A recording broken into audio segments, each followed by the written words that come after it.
Okay, so we have one major update today. I think some people on the call may have heard of this one before, but one of the big topics that we've discussed on these webinars previously is that the government there have been some bills put forward, and there have been some talk at SBA about potentially doing an easier forgiveness application for borrowers under a certain loan amount threshold.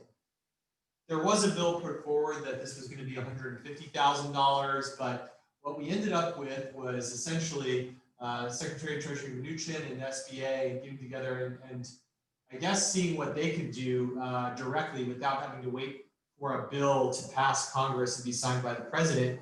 And to be honest, I'm not sure about why they picked 50, or if they thought that Congress would freak out if they did 150 or something like that, or what their statutory authority is. But the number that they settled on was 50,000 and below. So what that means is the SBA released the new SBA form 3508S, assuming the S stands for simple.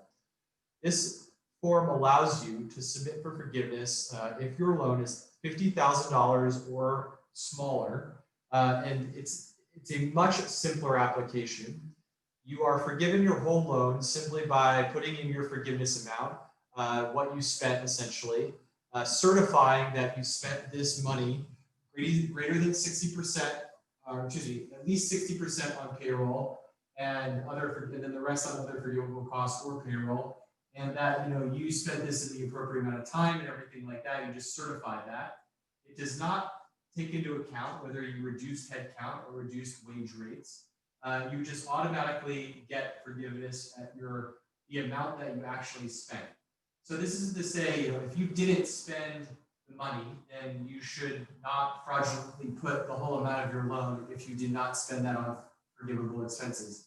However, if you did spend this in a forgivable manner, then you don't have to worry about those other Schedule A and figuring out your FTEs and all that.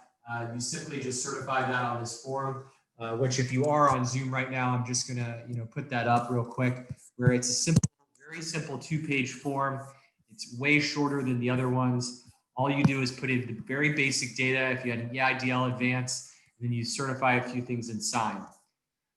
So this, practically speaking, I'm not sure how many of the banks at this point have implemented this with their systems, but it's a very positive development for anybody who has a loan 50,000 or under, because it essentially means if you spent it correctly, then you don't really have to worry too much about the calculations, and you'll get it 100% forgiven.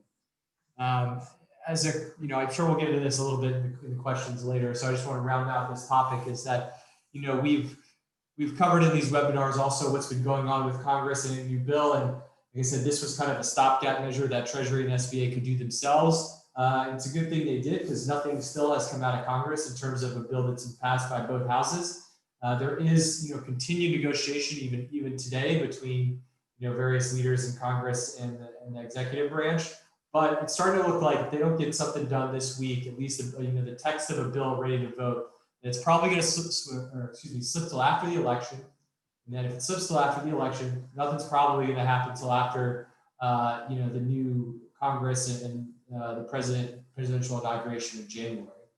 So we really hope that something happens here this week. We'd like to see that 50,000, which is great. It affects, I think, over half the borrowers of PPP.